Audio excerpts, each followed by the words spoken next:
Tata Curve ka trendsetter SUV ka bawan dar kalapoy ha Shillong. One ban test drive ka coupe SUV paninggong ekari ani pila ban phone tiki number bala ay harum.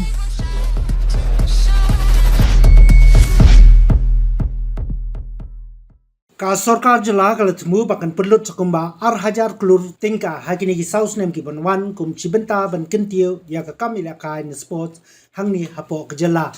Ya kani la penpau ya ka du menteri rangba ka Jylla konrad ki sangma ha ka jing ya kan du berkilar pathai Khubor hinin ka janmi jong si balang ban batai ban ajing tip shushu segi pai ba nongsong Shillong jong ni ka Jylla ya ki ei ki thong bat ki maumer ki bakani ka Sorkar ka Thmu bakan le hakini ki South nem ki banwan Katkum ka jing thu ka jong menteri rangba hakini ki South nem ka don ya ki jing Thmu bakan pelong ya ka wei ni ki ransa ni ko bi kuran boxing ka mendei jong ka sunjuk boxing federation of India ka Yakob Kingling ni ka kayaking bat kanu nangta ki atli ki international football match kata ka wei ki jing Ialehkai parlok bat ka jing kun ya ka limpong Ialehkai ka AFC Cup Arhajar Arpenyo qualifying round haka ba ke India ka nyakun persya ya ka Maldives bat kumjo ya ka Bangladesh kabalabu ban long hau banai leber menta ka snem henrai ka bakham he na preng kini ki limpong Ialehkai ba ka Sorkar ka Thmu ba kan pelong kan dei ka national games hau Arhajar Arpenyo habai dei pat ki jingtai ne banchna ye ki slem bat ki jaka Ialehkai umentri rangba ola pintep bak jing punkre ye ki DPR bantei ya ka mau khanu sports complex ka banyam ko ma sawho hajar mut ki pai ba ban pikai ka jaka ban pelong ya kinu ki jing ya kop siat ne ki shooting range ka boxing high performance center ka jaka shong patsa jong ki khna Ialehkai football ne ka residential football academy Nalo kata ka ni ka Sorkar ka lapang kreru ya ka jingtai ya ka mau diang sports complex ka blobu thong ban pendep ya ka house nem Arhajar Arpen Rio ka jaka Ialehkai ya ka lawn tennis mat ki wei Nalo kata umentri rangba umla ban klam de penpau ya ka jing sngo sarong ya ki kattu ka ni ki kam ki ba ka ni ka Sorkar menta ka lala ba kan le ha ka bai dei ba ka jingtai ya ki jaka ni ki madan ban Ialehkai kum ka madan Ialehkai football hajian stadium polo ka ba hajan jong ni ka stadium ka kampat ka dang ya shakpat menta ya ka jing pentrai ya ka integrated hospitality and sports complex ka jingtai ban pen itna byang ya ka PA sangma sports complex satura par ka jing pendep bantai national ya ka YAJ sports complex YAJ ka badon ya ka synthetic football turf par ka synthetic athletic track So this is what's happening in sports now, then and now. So if you look at the first level, before 2018, there was less than 100 crores of stadiums, or different play areas being constructed, and most of them were from the central government. There was a very small amount being spent by government of Meghalaya from its own resources for infrastructure development in terms of sports. Sports associations, MSOA, football, hockey, you name it, wrestling, badminton, all the associations that are there, they used to get negligible amount in terms of annual support, in terms of fund. And you can ask them this. I'm not saying this. When you take this presentation back, I'm going to give you copies of this. So you can go through each line and you can verify each line by calling these associations, by calling the chief engineer, you can call the officers, everybody. So there was no support for any associations. So associations were on their own, functioning on their own without any support. There was no training program, or negligible I should say, or no talent identification. This is a very important thing. I'll share with you, I hope there's a slide with talent identification in the next few slides. Yeah, there is. So talent identification was not being done. And there was only one international event co-hosted, which was the South Asian Games for 2016. And one slide we did not put out here was that before 2018, the previous Meghalaya Games was in 2003 or 4, if I'm not wrong. So 16 years we didn't have Meghalaya Games. And in the history of Meghalaya, there were only 2 Meghalaya Games before 2018. So that's another important slide. You can note that down. It's not here mentioned right now. So only 2 Meghalaya Games took place before 2018. And after that, of course, 4 Meghalaya Games since 2018 to now have taken place. Now, what has happened in the last few days? Last few years? This is what's happened in the last few years now. First slide is this slide. We have been Right now, projects worth about 1,000 crores of infrastructure since 2018 is being implemented as we speak. These are real things that are happening. So there's a huge jump. So there's been and that's just a matter of 6 years to 7 years time. So when we talk about the importance that we give to sports, it's not just about the speeches we give. These are factuals, and we can obviously give you the breakup of the exact chart of where the infrastructures are coming up. And I'll show you some more pictures also later on. We give almost close to 2 crores of grants to the different sports associations every year now. And this is all again happened because of the sports policy. If you remember, we came out in 2019. That is what the guiding force was for us. Without a policy, you don't know the roadmap. So the policy created that roadmap for us. Based on that, we started focusing on infrastructure. We started supporting the associations. And associations will tell you they're very happy. And it's not just associations being supported by the sports department. Even when it comes to the Chief Minister's special grant, many associations, organizations which go for tournaments and events outside the state or even outside the country are being supported by the Chief Minister's office. We have almost close to 50 crores is spent each year on sports events, including legacy infrastructure. Now I want to focus on this a bit because you have to understand what this means. Now, roughly to organize a Meghalaya game, anything between 30 crores to 50 crores is required depending on the location and the overall size of the event and the people who participate. Now, what is important is almost 60% to almost 70% of that money is actually spent on legacy infrastructure. So a lot of people may think that 50 crores or 30 crores is being spent on the Meghalaya games. So now, just to example, we spent say 40 crores in the YJ games. Out of that 40 crores, touch plus minus, almost close to 25 to 26 crores was spent in completely revamping all the schools, all the colleges. You go to Kyang today, it's a completely different building to what it was before the games. You go to the Polytechnic, again, completely transformed. Because we have invested in those infrastructures, we have created, an asset there. We are using it for the Meghalaya games because now children are getting good place to stay. And after the games are over, within a week's time, that asset belongs to the college. That asset belongs to the Polytechnic and to the schools and to different darbars who have given their halls. We have improved their toilets. We have improved the darbar hall, the community halls, repainted them, refurbished them, restructured them, renovated them. So all this, so wherever we are going, we are creating this legacy infrastructure where, as I said, close to about 70% of our expenditure is spent on that. Beautifying the city, beautifying the town.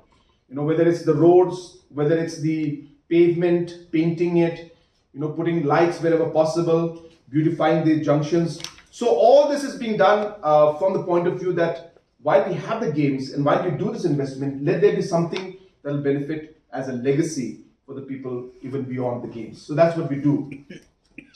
8 crores plus collectively dispersed as cash are scholarships. Now, for example, whoever wins a medal in the Meghalaya games, we give scholarship to them for a year. So for a year, close to about each medal winner on an average gets about close to 80,000 rupees plus minus in the year as scholarship. And this kind of support was never given in the past. And we do the same for people who win at the national games or the Northeast Olympics or any other level that is there. We encourage our students, our sports persons, by giving them cash incentives. And this has been happening, and this never used to happen before in the past. If you look at these, again, numbers, these are associations, 40 plus, being supported again by regular government, which was not being done in the past. Small supports were given. I'm not saying that it was nothing. So sometimes 10,000 rupees, 15,000 rupees, but nothing on a regular and consistent basis. So participation each in states events yearly is like 35,000 plus people. The talent ID program, which is again I'll talk about in detail. We have screened about 24,500 athletes and sports persons. 300 plus infrastructures are being created as we speak right now. Whether it's artificial turf, whether it's basketball court, whether it's track and field. 300 plus, again, as I said, this is a huge number, which is something that all of you should know. Again, we have hosted more than 10 plus international or national events in the last 7 years. And of course, these events also create jobs for us, because every time we do an activity, we require people. So about 2,500 people have been engaged in the last many years. Next. Yeah, so this is the infrastructure that came up. This, of course, you know, this is the JN Stadium, which is now all this section has come up in JN Stadium.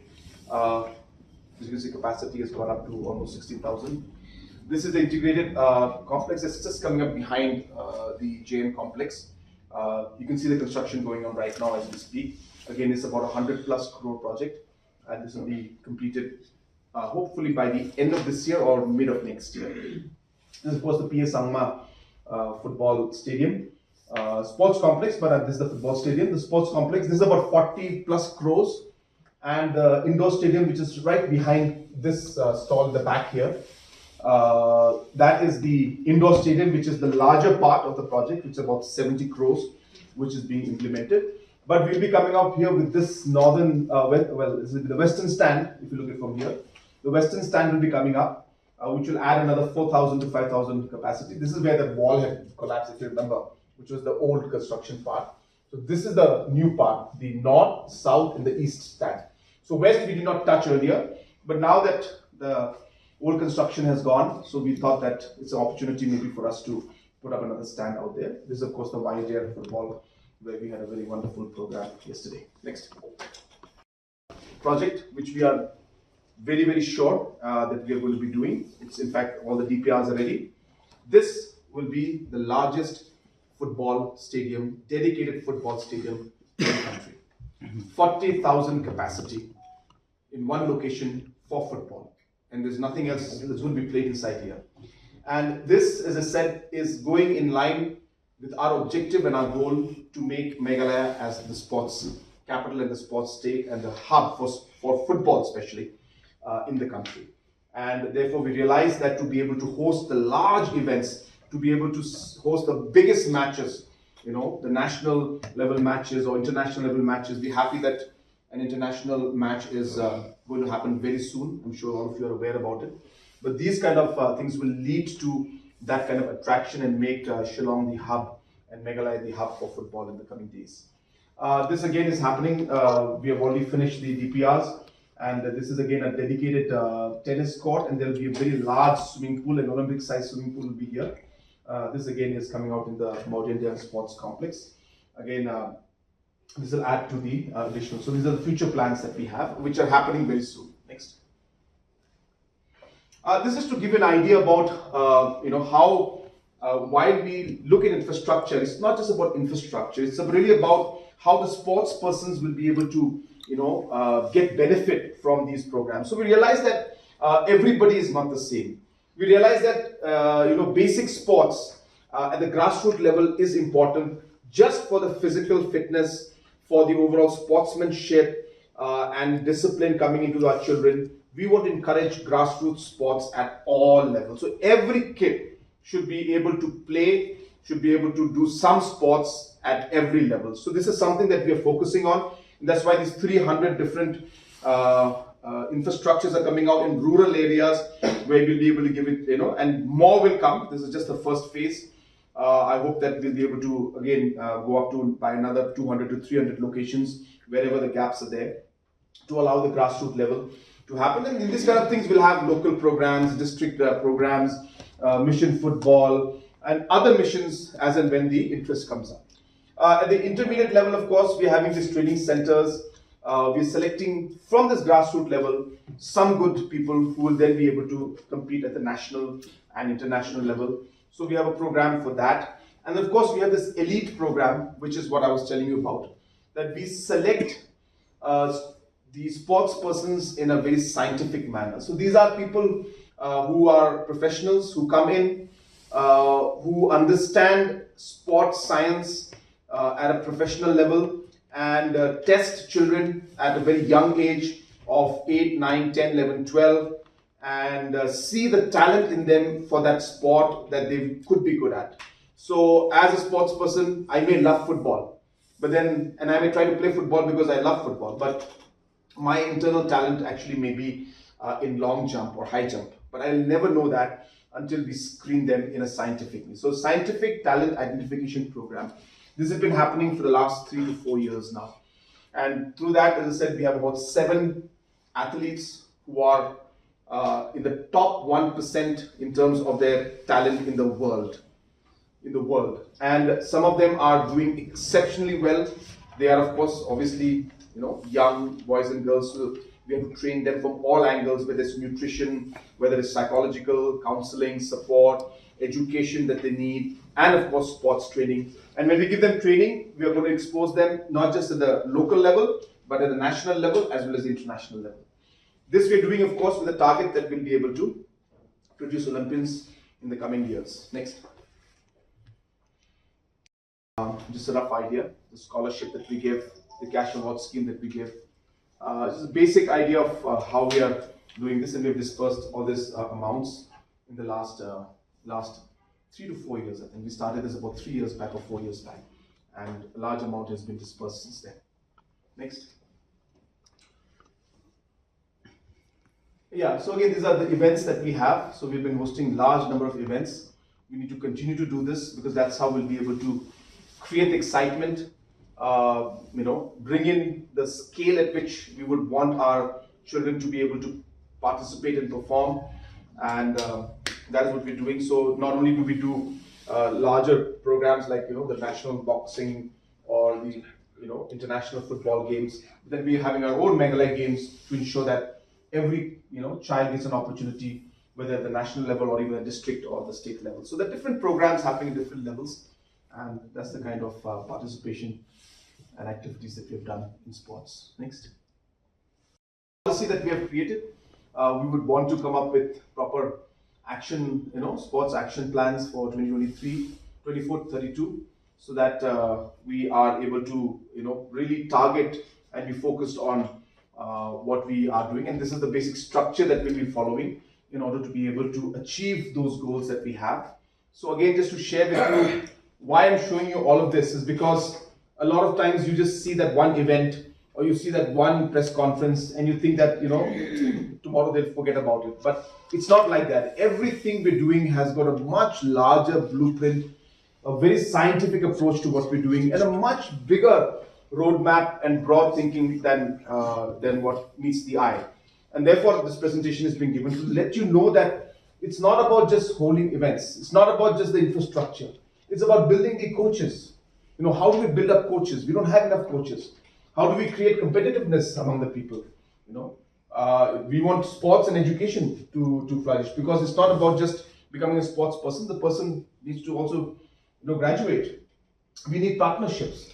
We can't expect to simply be just Meghalaya games and stick with the programs here. We want our children to be able to compete at the national, international level, and hopefully we'll produce sports persons who will bring laurels to the state as well as make things commercially also viable in the sports sector, so that future will get huge investments coming in into the sports area. And so there's so much work going on in this.